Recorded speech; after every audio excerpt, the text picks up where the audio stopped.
ഒരു നാടിനെ ഒന്നടങ്കം നടുക്കിയ സംഭവം. അതിരാവിലെ 4:30 മണിയോടുകൂടി കട്ടപ്പന ഭാഗത്തേക്ക് ബൈക്കിലെത്തിയ 2 യുവാക്കളിൽ ഒരാൾ ബൈക്ക് നിർത്താൻ ആവശ്യപ്പെടുകയും തുടർന്ന് പിൻസീറ്റിൽ നിന്ന് ചാടിയിറങ്ങി തൊട്ടടുത്ത ജംഗ്ഷനിലായി ആക്രി സാധനങ്ങളൊക്കെ വിൽക്കുന്ന കടയുടെ ഭാഗത്തേക്ക് ഓടിപ്പോവുകയും ചെയ്തു. കാര്യം എന്താണെന്ന് നോക്കാനായി ബൈക്ക് ഓടിച്ചുകൊണ്ടിരുന്ന ചെറുപ്പക്കാരനും ആ കടയുടെ ഭാഗത്തേക്ക് ഓടിയെത്തി. ഈ സമയത്താണ് കടയ്ക്കുള്ളിൽ നിന്നും അതിഭീകരമായ ഒരു ശബ്ദം കേൾക്കുന്നത്. ഇരുട്ടിന്റെ മറവിൽ ആക്രിക്കടയ്ക്കുള്ളിൽ പതുങ്ങിയിരുന്ന ഏതോ അജ്ഞാതൻ കടയ്ക്കുള്ളിലേക്ക് അപ്രതീക്ഷിതമായി ഓടിക്കയറിയ തന്റെ സുഹൃത്തിനെ അടിച്ചു വീഴ്ത്തിയ ശബ്ദമായിരുന്നു അത്. കടയ്ക്കുള്ളിൽ പതുങ്ങിയിരുന്ന് ആക്രമിക്കാൻ ശ്രമിച്ച അജ്ഞാതനെ 2 സുഹൃത്തുക്കളും കൂടി ചേർന്ന് അടിച്ചു വീഴ്ത്തി അവിടെ ഒരു ഭാഗത്ത് കെട്ടിയിട്ടു. സംഭവം നടക്കുന്നതിന് 2 ദിവസം മുൻപ് അതേ കടയിൽ 30,000 രൂപയുടെ സാധനം മോഷണം പോയിരുന്നു. അതറിയാവുന്നത് കൊണ്ട് തന്നെയാണ് ആ ഭാഗത്തെത്തിയപ്പോൾ ആ കടയുടമയുടെ മകനായ ചെറുപ്പക്കാരൻ അവിടെ എത്തി ബൈക്കിൽ നിന്നിറങ്ങി കടയിലേക്ക് ഓടിയത്. മോഷ്ടാവിനെ പിടികൂടിയ വിവരമറിഞ്ഞ ഉടൻ തന്നെ സംഭവ സ്ഥലത്തേക്ക് കടയുടമ വേലായുധനും കട്ടപ്പന പോലീസ് സ്റ്റേഷനിൽ നിന്ന് ഒരു സംഘം പോലീസുകാരും എത്തി. അപ്പോഴേക്കും ആ പ്രദേശമാകെ മോഷ്ടാവിനെ കാണാനായി ജനങ്ങൾ തടിച്ചുകൂടിയിരുന്നു. നിസ്സാരമായി തോന്നിയേക്കാവുന്ന ഒരു മോഷണത്തിൽ നിന്നായിരുന്നു ഇടുക്കിയെ മുഴുവൻ വിറപ്പിച്ച ഒരു സംഭവത്തിന്റെ ചുരുളഴിഞ്ഞത്. പിന്നീട് നടന്നതാകട്ടെ സിനിമാ കഥകളെ പോലും വെല്ലുന്ന സംഭവങ്ങൾ. പോലീസ് സംഘം മോഷ്ടാവിനെ ചോദ്യം ചെയ്തു തുടങ്ങി. അയാളുടെ പേര് വിഷ്ണു എന്നാണ്. അയാളുടെ കൈവശമുണ്ടായിരുന്ന ഫോൺ പരിശോധിച്ചപ്പോൾ പോലീസുകാർക്ക് ഒരു കാര്യം വ്യക്തമായി. അയാളുടെ ഫോണിലേക്ക് നിധീഷ് എന്ന് പേര് സേവ് ചെയ്തിട്ടുള്ള ഒരു വ്യക്തിയുടെ കോള് ഒരുപാട് തവണ വന്നിരിക്കുന്നു. കട്ടപ്പന SI ഉടൻ തന്നെ സൈബർ സെല്ലിൽ വിളിച്ച് ആ നമ്പർ ലൊക്കേറ്റ് ചെയ്യാൻ ആവശ്യപ്പെട്ടു.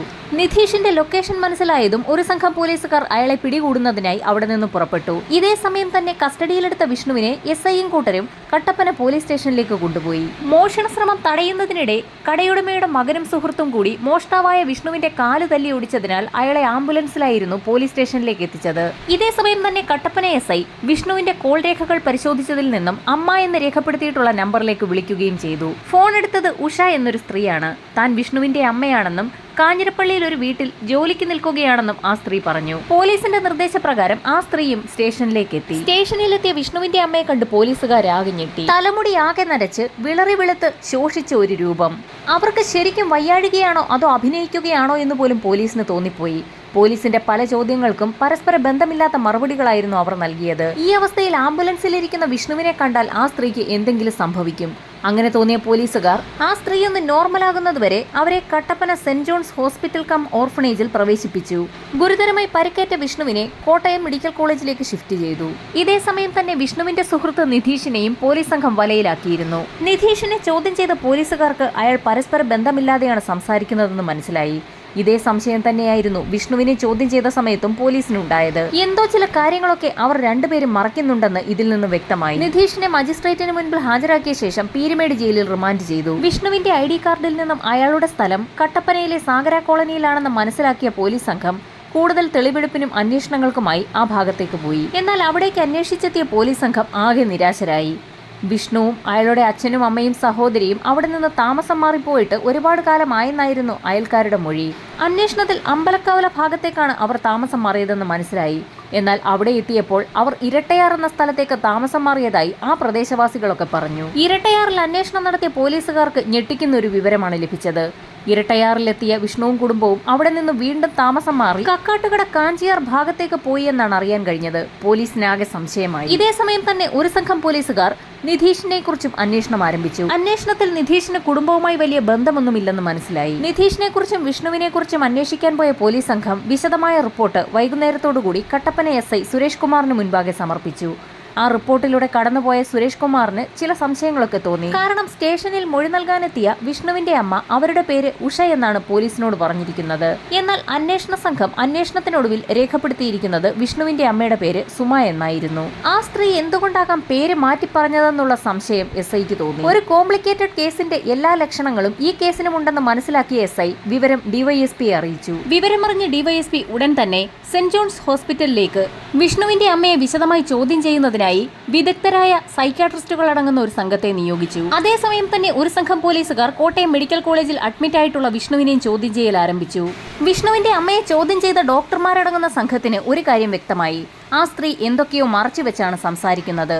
ഇതോടുകൂടി വിഷ്ണുവിന്റെ അമ്മയെക്കുറിച്ച് കൂടുതൽ അറിയുന്നതിനായി അവരുടെ ബന്ധുക്കളുടെ ഒരു ലിസ്റ്റ് തന്നെ പോലീസുകാർ തയ്യാറാക്കി. അതിന് ഒരു കാരണവും ഉണ്ടായിരുന്നു.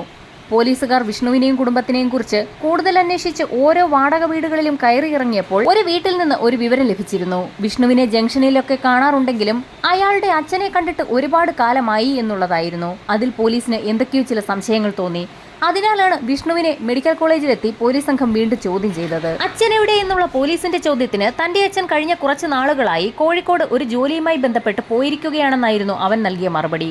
ഇത് സത്യമാണോ എന്ന് സ്ഥിരീകരിക്കുന്നതിനായി വിഷ്ണുവിന്റെ അച്ഛനെക്കുറിച്ച് പീരുമേട് ജയിലിൽ റിമാൻഡിൽ കഴിയുന്ന നിധീഷിനോടും പോലീസ് സംഘം ചെറിയൊരു അന്വേഷണം നടത്തി. എന്നാൽ വിഷ്ണുവിന്റെ അച്ഛൻ ഒരു ജോലിയുമായി ബന്ധപ്പെട്ട് ബീഹാറിലാണെന്നായിരുന്നു നിധീഷ് നൽകിയ മറുപടി. എന്നാൽ കോട്ടയം സെന്റ് ജോൺസ് ഹോസ്പിറ്റലിൽ അഡ്മിറ്റ് ആയിട്ടുള്ള ഉഷയുടെ മൊഴി അനുസരിച്ച് അവരുടെ ഭർത്താവ്, അതായത് വിഷ്ണുവിന്റെ അച്ഛൻ, കോട്ടയത്ത് ഒരു ജോലിയുമായി ബന്ധപ്പെട്ട് ഇപ്പോൾ താമസിക്കുകയാണെന്നായിരുന്നു. ഒരു വ്യക്തിയെക്കുറിച്ച് 3 പേർ 3 മൊഴികൾ നൽകിയതിൽ പോലീസിനാകെ സംശയമായി. തന്റെ ഭർത്താവ് വിജയൻ വീട്ടിൽ തന്നെ ഉണ്ടെന്ന് ഉഷ ഉറപ്പിച്ചു പറഞ്ഞതോടുകൂടി ഉഷയുടെയും വിജയന്റെയും ബന്ധുക്കളെ കണ്ടെത്തി ചോദ്യം ചെയ്യാൻ പോലീസ് സംഘം തീരുമാനിച്ചു. ചോദ്യം ചെയ്യലിൽ പ്രത്യേകിച്ച് ഗുണമൊന്നും ഉണ്ടായില്ലെങ്കിലും തൊട്ടടുത്ത ദിവസം SI സുരേഷ് കുമാറിന്റെ ഫോണിലേക്ക് ഉഷയുടെ സഹോദരിയുടെ മകളുടെ കോൾ വന്നു. വിഷ്ണുവിന്റെ സഹോദരി വിദ്യ തങ്ങളുടെ വീട്ടിൽ എത്തിയിട്ടുണ്ടെന്നായിരുന്നു ആ പെൺകുട്ടിയുടെ മൊഴി. SIയുടെ നിർദ്ദേശപ്രകാരം വിഷ്ണുവിന്റെ സഹോദരി വിദ്യയും കൂട്ടി ബന്ധുക്കൾ കട്ടപ്പന പോലീസ് സ്റ്റേഷനിലേക്ക് എത്തി. വിഷ്ണുവിന്റെ അമ്മയെപ്പോലെ തന്നെ ഒരു മാനസിക അസ്വസ്ഥതയുള്ള സ്ത്രീയെ പോലെയാണ് അയാളുടെ സഹോദരി വിദ്യയെ കണ്ടപ്പോഴും പോലീസിന് തോന്നിയത്. വിദ്യയെ ചോദ്യം ചെയ്തപ്പോഴും പരസ്പര ബന്ധമില്ലാത്ത എന്തൊക്കെയോ മറുപടികളാണ് അവളും നൽകിയത്. അങ്ങനെ വിദ്യയെയും പോലീസ് സംഘം സെന്റ് ജോൺസ് ഹോസ്പിറ്റലിൽ അഡ്മിറ്റ് ആക്കി. ഡിവൈഎസ്പിയുടെ നിർദ്ദേശപ്രകാരം അമ്മയെയും മകളെയും പരസ്പരം കാണിക്കാതെ 2 മുറികളിലാക്കി വിദഗ്ധരടങ്ങുന്ന ഡോക്ടർമാരുടെ സംഘം ചോദ്യം ചെയ്യൽ ആരംഭിച്ചു. തന്റെ ഭർത്താവ് വിജയൻ വീട്ടിൽ തന്നെയുണ്ടെന്ന് ഉഷ ഒരിക്കൽ കൂടി പറഞ്ഞതോടുകൂടി പോലീസ് സംഘം മെഡിക്കൽ കോളേജിൽ ഉണ്ടായിരുന്ന വിഷ്ണുവിനെ കാര്യമായി തന്നെ ഒന്ന് ചോദ്യം ചെയ്യാൻ തീരുമാനിച്ചു. ആദ്യമൊന്നും വിഷ്ണു ഒന്നും വിട്ടു പറഞ്ഞില്ല.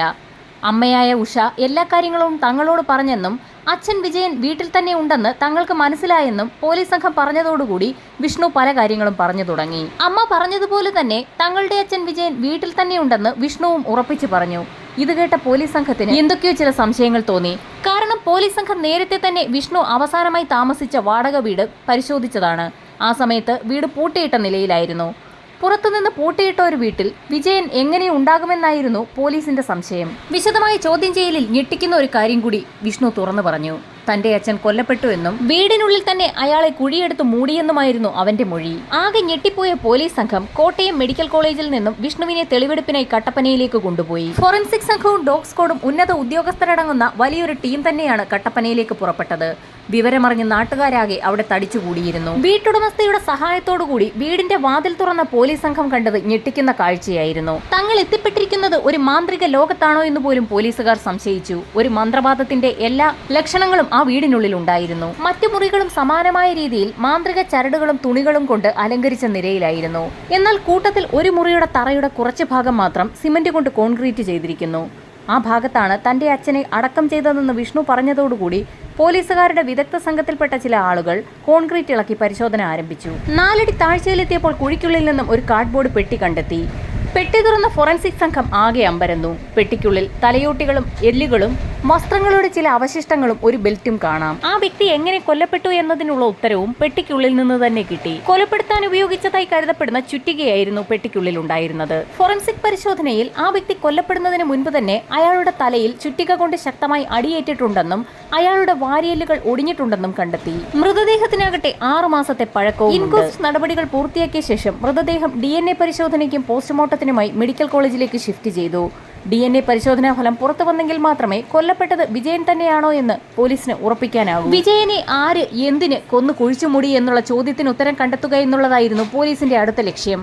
പ്രദേശവാസികളോട് വിജയനെയും കുടുംബത്തെക്കുറിച്ച് കൂടുതൽ കാര്യങ്ങൾ പോലീസ് ചോദിച്ചറിഞ്ഞു. കഴിഞ്ഞ കുറച്ച് നാളുകളായി വിജയനെ കാണാറില്ലായിരുന്നു എന്ന് പ്രദേശവാസികൾ മൊഴി നൽകി.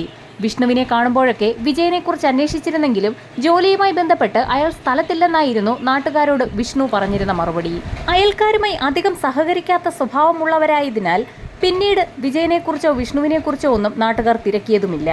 വിഷ്ണുവിന്റെ സഹോദരി വിദ്യ സെന്റ് ജോൺസ് ആശുപത്രിയിൽ ചികിത്സയിലാണെന്ന് പോലീസ് പറഞ്ഞു കേട്ട നാട്ടുകാർ ആകെ അമ്പരന്നു. കാരണം അങ്ങനെയൊരു സഹോദരി ആ വീട്ടിൽ താമസിക്കുന്ന കാര്യം നാട്ടുകാർക്കാർക്കും അറിവുണ്ടായിരുന്നില്ല. വിദ്യയെ നാട്ടുകാർ കണ്ടിട്ടില്ലായിരുന്നു എന്നുള്ള കാര്യം പോലീസിനെയും അതിശയപ്പെടുത്തി. ആ വീടിനെ ചുറ്റിപ്പറ്റി എന്തൊക്കെയോ ചില ദുരൂഹതകൾ നാട്ടുകാരായ തങ്ങൾക്കും തോന്നിയിരുന്നതായും ഒരു ചെറുപ്പക്കാരൻ വൈകുന്നേരങ്ങളിലും രാത്രി കഴിഞ്ഞും ആ വീട്ടിലേക്ക് സ്ഥിരമായി എത്താറുണ്ടെന്നുകൂടി നാട്ടുകാരിൽ ചിലർ മൊഴി നൽകി. പോലീസ് സംഘം തങ്ങളുടെ കൈവശമുണ്ടായിരുന്ന വിഷ്ണുവിന്റെ സുഹൃത്ത് നിധീഷിന്റെ ഫോട്ടോ ഫോട്ടോ നാട്ടുകാരെ കാണിച്ചു. ഫോട്ടോയിൽ കാണുന്ന അതേ ചെറുപ്പക്കാരനെ തന്നെയാണ് രാത്രി പല സമയത്തും ഈ വീട്ടിൽ കാണാറുണ്ടായിരുന്നതെന്ന് നാട്ടുകാർ ഉറപ്പിച്ചു പറഞ്ഞു. നിധീഷിനെ കുറിച്ച് ഞെട്ടിക്കുന്ന കാര്യങ്ങൾ നാട്ടുകാരിൽ നിന്നും കേട്ടറിഞ്ഞ പോലീസ് സംഘം പീരുമേട് ജയിലിൽ റിമാൻഡിൽ കഴിയുന്ന നിധീഷിനെ 5 ദിവസത്തേക്ക് കസ്റ്റഡിയിൽ വാങ്ങാൻ തീരുമാനിച്ചു. ഇൻസ്പെക്ടർ സുരേഷ് കുമാർ സംഘവും വിശദമായി തന്നെ നിധീഷിനെ ചോദ്യം ചെയ്യൽ ആരംഭിച്ചു. ബീഹാറിൽ പോയെന്ന് പറഞ്ഞ വിജയനെ തങ്ങളുടെ കൈവശം കിട്ടിയിട്ടുണ്ട് എന്ന് പോലീസ് പറഞ്ഞതോടുകൂടി നിധീഷ് പതറുന്നത് പോലീസ് സംഘം ശ്രദ്ധിച്ചു. വിജയന്റെ മൃതശരീരം വിഷ്ണുവിന്റെ വാടക വീട്ടിൽ നിന്ന് ലഭിച്ചെന്നും അതെങ്ങനെയാണ് അവിടെ എത്തിയതെന്നുള്ള കാര്യം തങ്ങൾക്കറിയണമെന്നും കൂടി പോലീസ് പറഞ്ഞതോടെ നിധീഷ് ആകെ വല്ലാതെയായി. പോലീസിന്റെ കർക്കശമായ ചോദ്യം ചെയ്യലിന് മുൻപിൽ പിടിച്ചു നിൽക്കാനാവാതെ നിധീഷ് പല കാര്യങ്ങളും പറഞ്ഞു തുടങ്ങി. വിഷ്ണുവും കുടുംബവും വാടകയ്ക്ക് താമസിച്ചിരുന്ന വീടിന്റെ തൊട്ടടുത്ത താമസക്കാരനായിരുന്നു നിധീഷും. എന്തിനുമേതിനും നിസ്സാര കാര്യങ്ങൾക്ക് പോലും മന്ത്രവാദികളെ ചെന്ന് കണ്ട് പരിഹാരകർമ്മങ്ങൾ ചെയ്യുന്ന രീതിയായിരുന്നു വിഷ്ണുവിന്റെ അച്ഛനും അമ്മയ്ക്കുമുള്ളത്. അവർ ആ ശീലം തങ്ങളുടെ മക്കളായ വിഷ്ണുവിനും വിദ്യയിലും പകർന്നിരുന്നു. മന്ത്രവാദികളുടെയൊക്കെ അസിസ്റ്റന്റായി പ്രവർത്തിച്ചിരുന്ന നിധീഷ് ഇക്കാര്യം പ്രത്യേകം ശ്രദ്ധിച്ചിരുന്നു. അങ്ങനെ വിജയന്റെ കുടുംബവുമായി മനഃപൂർവ്വം ഒരു അടുപ്പമുണ്ടാക്കിയെടുത്തു. തനിക്ക് അപാര ശക്തിയും കഴിവുമുണ്ടെന്നും കൂടുവിട്ട് കൂടുമാറാൻ ശേഷിയുണ്ടെന്നുമൊക്കെ അയാൾ ആ വീട്ടുകാരെ പറഞ്ഞ് വിശ്വസിപ്പിച്ചു. അത് മാത്രവുമല്ല, വിജയനും കുടുംബത്തിനും മുൻപിൽ നിൽക്കുന്ന നിധീഷ് യഥാർത്ഥ നിധീഷ് അല്ല എന്നും യഥാർത്ഥ നിധീഷ് ഡൽഹിയിൽ സബ് ഇൻസ്പെക്ടർ ജോലിയുടെ ഭാഗമായുള്ള പരിശീലനത്തിലാണെന്നും അവരെ വിശ്വസിപ്പിച്ചു.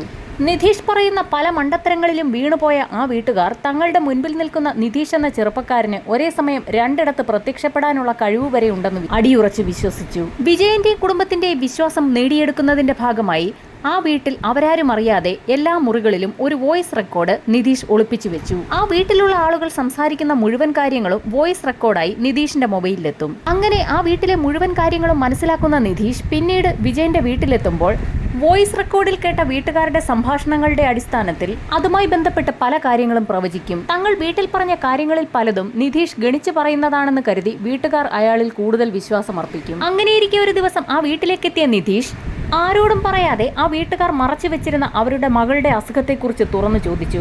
നിധീഷ് ചോദിച്ച ചോദ്യം കേട്ട് ആകെ അമ്പരന്നു പോയ ആ വീട്ടുകാരോട് തനിക്ക് ഗന്ധർവന്റെ ശക്തിയുണ്ടെന്നും ഗന്ധർവനാണ് തന്നിലിരുന്ന് ഈ കാര്യങ്ങളൊക്കെ മനസ്സിലാക്കി പറയുന്നതെന്നും വിജയനോടും കുടുംബത്തോടും പറഞ്ഞു. പ്രശ്നപരിഹാരത്തിനായി വിജയനും കുടുംബവും നിധീഷ് നിർദ്ദേശിച്ച മന്ത്രവാദങ്ങളും നടത്തി. ഗന്ധർവന്റെ സാന്നിധ്യമുള്ള നിധീഷിനോട് വിജയനും കുടുംബത്തിനും ഒരു പ്രത്യേക ആരാധന തന്നെ ഉണ്ടായി. ആരാധന മൂത്തുനിന്ന കുടുംബത്തോട് അവരുടെ മകൾ വിദ്യയ്ക്ക് ഒരു പ്രത്യേക പൂജ നടത്തണമെന്ന് ആവശ്യപ്പെട്ടു. എന്നാൽ പൂജ നടക്കുന്ന മുറിയിൽ ആ സമയത്ത് ഗന്ധർവനായ നിധീഷും വിദ്യയും മാത്രമേ ഉണ്ടാകാൻ പാടുള്ളൂ എന്നുകൂടി നിർദ്ദേശിച്ചു. അങ്ങനെ പൂജയ്ക്കുള്ള കളങ്ങൾ ഒരുങ്ങി. പൂജാ സമയത്ത് ഗന്ധർവന് മുൻപിൽ വിവസ്ത്രയായി ഇരിക്കണമെന്നായിരുന്നു ആദ്യം തന്നെ നിധീഷ് വിദ്യയോട് ആവശ്യപ്പെട്ടത്. നിധീഷിനെ എതിർത്ത വിദ്യയെ അയാൾ പീഡനത്തിനിരയാക്കി. എന്നാൽ അതൊക്കെ ചെയ്തത് ഗന്ധർവനാണെന്നും ഗന്ധർവന് വളരെ ഇഷ്ടപ്പെട്ട പെണ്ണാണ് ഇപ്പോൾ വിദ്യയെന്നും അയാൾ അവളെ പറഞ്ഞു വിശ്വസിപ്പിച്ചു. ഒരു മാസം കഴിഞ്ഞപ്പോൾ താൻ ഗർഭിണിയാണെന്ന് മനസ്സിലാക്കിയ വിദ്യ ആകെ തകർന്നു. PG 2ാം വർഷ വിദ്യാർത്ഥിനിയായ വിദ്യ തുടർന്നും കോളേജിൽ പോയാൽ വിവരം നാട്ടുകാരും കൂട്ടുകാരുമൊക്കെ അറിയുമെന്ന് മനസ്സിലാക്കിയ നിധീഷ് വിദ്യ ഇനി പുറത്തു പോകുന്നത് ഗന്ധർവൻ ഇഷ്ടമല്ല എന്നും പ്രത്യേകിച്ച് ഈ വീട്ടിലെ സ്ത്രീകൾ രണ്ടുപേരും അതുകൊണ്ട് ഇനി പുറത്തു പോകേണ്ടതില്ല എന്നും ആ കുടുംബത്തെ അറിയിച്ചു. മാസങ്ങൾ കഴിഞ്ഞതോടുകൂടി പൂർണ്ണ ഗർഭിണിയായ വിദ്യയെ ആശുപത്രിയിൽ കാണിക്കുന്നതിന് ആ കുടുംബം നിർബന്ധിതരായി. മറ്റുള്ളവർ അറിയാതിരിക്കുന്നതിനായി ആശുപത്രി രേഖകളിൽ വിദ്യയുടെ ഭർത്താവിന്റെ പേരും അഡ്രസ്സുമൊക്കെ ആ വീട്ടുകാർ തെറ്റിച്ചു നൽകി. അങ്ങനെ വിദ്യയ്ക്ക് ഒരു ആൺകുഞ്ഞ് പിറന്നു. ഗന്ധർവന്റെ കുഞ്ഞാണ് വിദ്യയ്ക്ക് പിറന്നിരിക്കുന്നതെന്നും അതിനാൽ തന്നെ ഒരു മനുഷ്യ സ്ത്രീ ഗന്ധർവന്റെ കുഞ്ഞിന് പാല് കൊടുക്കാൻ പാടില്ല എന്നുമുള്ള നിധീഷിന്റെ വാദം അംഗീകരിച്ച വീട്ടുകാർ ആദ്യത്തെ 3 ദിവസം കുഞ്ഞിന് പാല് കൊടുക്കുന്നതിൽ നിന്നും വിദ്യയെ വിലക്കി. കുഞ്ഞിന് പാല് കൊടുക്കാത്ത വിവരം ശ്രദ്ധയിൽപ്പെട്ട ആശുപത്രി അധികൃതർ വിദ്യയെ നിർബന്ധിച്ച് 4ാം ദിവസം കുഞ്ഞിന് പാല് നൽകി. ആശുപത്രിയിൽ നിന്നും ഡിസ്ചാർജായ വിദ്യയും കുടുംബവും തിരികെ വീട്ടിലെത്തുകയും നിധീഷിന്റെ നിർദ്ദേശപ്രകാരം അന്ന് രാത്രി തന്നെ വിദ്യ കുഞ്ഞിനെ തന്റെ അച്ഛന്റെ കൈകളിൽ ഏൽപ്പിക്കുകയും ചെയ്തു. ഇനിയുള്ള 2 വർഷക്കാലം കുഞ്ഞിനെ വളർത്തേണ്ടത് ഗന്ധർവനാണെന്നും 2 വർഷത്തിന് ശേഷം മാത്രമേ വിദ്യയ്ക്ക് കുഞ്ഞിനെ തിരികെ നൽകുകയുള്ളൂ എന്നും അതല്ല എങ്കിൽ ഗന്ധർവശാപം ആ കുടുംബം മുഴുവൻ നേരിടേണ്ടി വരുമെന്നും ഇക്കാര്യങ്ങൾ മറ്റുള്ളവരെ അറിയിച്ചാലും പ്രതികൂല ഫലമുണ്ടാകുമെന്നുമായിരുന്നു നിധീഷ് വീട്ടുകാരെ പറഞ്ഞ് വിശ്വസിപ്പിച്ചത്. നിധീഷിന്റെ നിർദ്ദേശപ്രകാരം വിദ്യയിൽ നിന്നും കുഞ്ഞിനെ വാങ്ങി വിജയൻ വീടിന് പുറത്തെത്തി. ആ കുട്ടിയുടെ മുഖത്തേക്ക് ടർക്കിയിട്ട് മൂടിയ ശേഷം നിധീഷ് ഒന്ന് അമർത്തിപ്പിടിച്ചു. ചായ്പിന് പിന്നിൽ ചതുരത്തിൽ കെട്ടിയ അറയ്ക്കുള്ളിലേക്ക് ടർക്കിയിൽ പൊതിഞ്ഞ ആ ശരീരം വയ്ക്കുകയും അതിനു മുകളിൽ സിമന്റ് കട്ടകൾ വെച്ച് അടയ്ക്കുകയും ചെയ്തു. 2 വർഷത്തിന് ശേഷം കുഞ്ഞ് ഗന്ധർവലോകത്ത് നിന്നും തിരിച്ചെത്തുമെന്നും വീട്ടുകാരെ പറഞ്ഞ് വിശ്വസിപ്പിച്ചു. കൂടുതൽ ഗന്ധർവ പ്രീതി ലഭിക്കുന്നതിനായി അവരിപ്പോൾ താമസിച്ചുകൊണ്ടിരിക്കുന്ന സാഗരയിലെ അവരുടെ വീടും പറമ്പും വിൽക്കണമെന്നുകൂടി നിധീഷ് ആവശ്യപ്പെട്ടു. പല ആളുകളും കച്ചവടത്തിനായി അവിടെ എത്തിയെങ്കിലും ആർക്കും വീടും പരിസരവും ഇഷ്ടമായില്ല. ആ വിവരവും വീട്ടുകാർ നിധീഷിനെ അറിയിച്ചു. നിധീഷ് വിശദമായ ഒരു പൂജ തന്നെ നടത്തി. പൂജയിൽ വിജയന്റെ പറമ്പിൽ വളരെ അപകടകരമായ ഒരു കൂടോത്രം ആരോ കുഴിച്ചിട്ടിട്ടുണ്ടെന്നും എന്നും കുടുംബാംഗങ്ങൾ അത് മറികടന്നാണ് നടക്കുന്നതെന്നും അതുകൊണ്ടാണ് കുടുംബത്തിൽ ഉയർച്ച ഉണ്ടാകാത്തതെന്നും അയാൾ പറഞ്ഞു. നിധീഷ് പറഞ്ഞതനുസരിച്ച് പ്രശ്നപരിഹാരത്തിനായി JCB ഉപയോഗിച്ച് ആ പറമ്പ് മുഴുവൻ ഉഴുതുമറിച്ചു. അവിടെ നിന്ന് ലഭിച്ച കൂടോത്രം എന്ന് പറഞ്ഞ് നിധീഷ് തന്നെ അവിടെ കൊണ്ടിട്ട ഒരു തകിട് ആ വീട്ടുകാരെ കാണിച്ചു കൊടുക്കുകയും ചെയ്തു. നിധീഷിലുള്ള വീട്ടുകാരുടെ വിശ്വാസം വർദ്ധിച്ചു. അതിന് മറ്റൊരു കാരണം കൂടി ഉണ്ടായിരുന്നു. നേരത്തെ കാട് പിടിച്ചു കിടന്നിരുന്ന ആ വസ്തു JCB ഉപയോഗിച്ച് വൃത്തിയാക്കിയപ്പോൾ അത് വാങ്ങാനെത്തുന്നവരുടെ എണ്ണവും കൂടി. അങ്ങനെ ആ സ്ഥലം വേഗം വിറ്റുപോയി. അവിടെ നിന്നും ആ കുടുംബം അമ്പലക്കവലയിലേക്ക് താമസം മാറി. സ്ഥലം വിറ്റ പണം പൂർണ്ണമായും ലഭിക്കാത്തതിനാൽ ആ കുടുംബം അവരുടെ സാധനങ്ങൾ പൂർണ്ണമായും അവിടെ നിന്ന് ഷിഫ്റ്റ് ചെയ്തിട്ടുണ്ടായിരുന്നില്ല. അങ്ങനെ കുറെ ദിവസങ്ങൾക്ക് ശേഷം നിധീഷും വിഷ്ണുവും വിജയനും കൂടി സാഗരയിലെ പഴയ വീട്ടിലേക്കെത്തി. ആ ചായ്പിൽ കുട്ടിയെ മറവ് ചെയ്ത ഭാഗത്തെ കല്ലുകൾ ഇളക്കി അഴുകി ദ്രവിച്ചു പോകാറായിരുന്ന ആ ശരീരം പുറത്തെടുത്ത് വീടിന്റെ അടുക്കളയ്ക്കുള്ളിലെത്തി ആ മൃതദേഹ ഭാഗങ്ങൾ അടുപ്പിന് മുകളിൽ സ്ഥാപിച്ചിട്ടുള്ള ഗ്രില്ലിന് പുറത്തു വെച്ചു. ശേഷം അടുപ്പിൽ തീ കൊളുത്തി. മൃതദേഹ ഭാഗങ്ങൾ പൂർണ്ണമായും ചാമ്പലായിപ്പോയെന്ന് പറയാം. ശേഷിച്ച എല്ലിൻ കഷ്ണങ്ങളും ചാരവും ഒരു ചാക്കിനകത്തേക്ക് മാറ്റി ആ മൂവർ സംഘം കട്ടപ്പനയിലെത്തി ഒരു നദിയിൽ ഒഴുക്കി. കുടുംബത്തിന്റെ ശേഷിക്കുന്ന ദോഷങ്ങൾ അകറ്റുന്നതിനായി ചോറ്റാനിക്കര അമ്പലത്തിലെത്തി ഒരു പൂജ നടത്തണമെന്നും എന്നാൽ ആ പൂജയ്ക്ക് വീട്ടുകാരും തന്നെ പോകേണ്ടതില്ല എന്നും പണമേൽപ്പിച്ചാൽ നിധീഷ് തന്നെ അവിടെ പോയി പൂജകൾ ചെയ്തു വരാമെന്നും അയാൾ വീട്ടുകാരോട് പറഞ്ഞു. പറഞ്ഞതുപോലെ തന്നെ വീട്ടുകാർ നിധീഷിന് പണം നൽകി. അയാൾ എറണാകുളത്തെത്തി 2 ദിവസം അവിടെ മുറിയെടുത്ത് താമസിച്ച ശേഷം പൂജകളെല്ലാം പൂർത്തിയാക്കിയെന്ന് പറഞ്ഞ് തിരികെ കട്ടപ്പനയിലെത്തി. വിജയന്റെ കയ്യിലുള്ള പണം മുഴുവൻ മന്ത്രവാദത്തിന്റെ ഓരോ തലങ്ങളിലൂടെ നിധീഷിന്റെ കയ്യിലേക്ക് വന്നുകൊണ്ടിരിക്കുകയാണ്. അയാൾ പുതിയ മൊബൈലും ടിവിയും ഒക്കെ വാങ്ങി. ഇതിനിടയിൽ വിജയന്റെ കുടുംബം പല വീടുകളിലും വാടകയ്ക്ക് താമസിച്ചു. അങ്ങനെ അവരുടെ കൈവശമുണ്ടായിരുന്ന പണം തീർന്നു തുടങ്ങി. വിജയന്റെ കുടുംബം ഭക്ഷണം കഴിക്കുന്നതിൽ പോലും നിധീഷ് ചില നിയമങ്ങൾ കൊണ്ടുവന്നു. അയാളുടെ നിർദ്ദേശപ്രകാരം ഗന്ധർവ പ്രീതിക്കായി ആ കുടുംബം ഒരു നേരം മാത്രമായി ഭക്ഷണം കഴിക്കുന്നത് ചുരുക്കി. പോകെ പോകെ കുടുംബനാഥനായ വിജയന് ചില സംശയങ്ങളൊക്കെ തോന്നി. നിധീഷ് എന്നാണോ തങ്ങളുടെ കുടുംബത്തിലേക്ക് കാലെടുത്ത് വെച്ചത് അന്നു മുതലാണ് അവിടെ പ്രശ്നങ്ങൾ ആരംഭിച്ചതെന്ന് നിധീഷിന്റെ മുഖത്ത് നോക്കി തന്നെ വിജയൻ പറഞ്ഞു.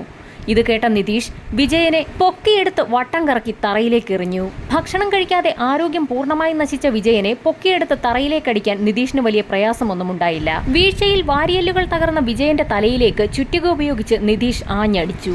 വിജയന്റെ മരണം ഉറപ്പാക്കിയ ശേഷം അയാളെ ഒരു കാർഡ്ബോർഡ് പെട്ടിക്കുള്ളിലാക്കി വീടിനുള്ളിൽ തന്നെ ഒരു കുഴിയെടുത്ത് അതിലേക്ക് ഇറക്കി വെക്കുകയും കുഴിയുടെ മുകൾ ഭാഗം സിമന്റ് ഉപയോഗിച്ച് മൂടുകയും ചെയ്തു. ഇതൊക്കെ ചെയ്തത് ഗന്ധർവനാണെന്നും വിജയനെ ഗന്ധർവൻ തന്റെ അടുത്തേക്ക് വിളിച്ചിരിക്കുകയാണെന്നും നിധീഷ് വീട്ടുകാരെ പറഞ്ഞ് വിശ്വസിപ്പിച്ചു. വിജയന്റെ കുടുംബം മാറി മാറി താമസിച്ച എല്ലാ വീടുകളിലും അവരുടെ മുറികളിൽ അവരറിയാതെ തന്നെ റെക്കോർഡിംഗ് സംവിധാനം നിധീഷ് ഒളിപ്പിച്ചു വെച്ചിരുന്നു. അതുകൊണ്ട് തന്നെ അവരുടെ മനസ്സ് വായിക്കുന്ന ഗന്ധർവനാണ് നിധീഷ് എന്ന് തന്നെ വീട്ടുകാർ ഉറച്ചു വിശ്വസിച്ചു. വിജയന്റെ കയ്യിലെ പണം പൂർണ്ണമായും തീർന്നതോടുകൂടി ഗന്ധർവന്റെ ആവശ്യങ്ങൾക്ക് പണം വേണ്ടി വരുന്നതിനാൽ വിഷ്ണുവിനെ ഉപയോഗിച്ച് നിധീഷ് കാണിക്കുന്ന പല സ്ഥലങ്ങളിലും അയാൾ മോഷണം നടത്തിച്ചു. ഏത് മോഷണം കഴിഞ്ഞാലും നിധീഷ് ആവശ്യപ്പെടുന്ന രീതിയിലുള്ള ഭക്ഷണ സാധനങ്ങൾ വാങ്ങി ഗന്ധർവന് നൽകണം. ഗന്ധർവന് വേണ്ടി വിഷ്ണുവിന്റെ വീട്ടിൽ ഒരു മുറി തന്നെ മാറ്റി വെച്ചിരിക്കുകയാണ്. ആ മുറിയിൽ ഗന്ധർവനായിരിക്കുന്ന നിധീഷ് വിഷ്ണു പോയതിനു ശേഷം ആ ഭക്ഷണം മുഴുവൻ കഴിക്കും. ഈ സമയത്ത് ഒരാഹാരവും കഴിക്കാതെ വിഷ്ണുവും സഹോദരിയും അമ്മയും പുറത്ത് കാവലിരിക്കും. ഈ സമയത്താണ് നിധീഷിന്റെ നിർദ്ദേശപ്രകാരം ആക്രിക്കടയിൽ മോഷണം നടക്കുന്നത്.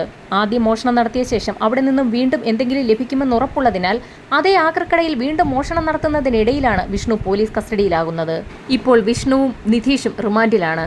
സുമയും വിദ്യയും ഏകദേശം സ്വബോധത്തിലേക്ക് മടങ്ങി വന്നിരിക്കുകയാണ്. മോഷണക്കേസ് അന്വേഷിച്ചിറങ്ങിയ പോലീസ് സംഘം തെളിയിച്ചതാകട്ടെ കട്ടപ്പനയെ ഇളക്കിമറിച്ച ഇരട്ട കൊലപാതക കഥയാണ്.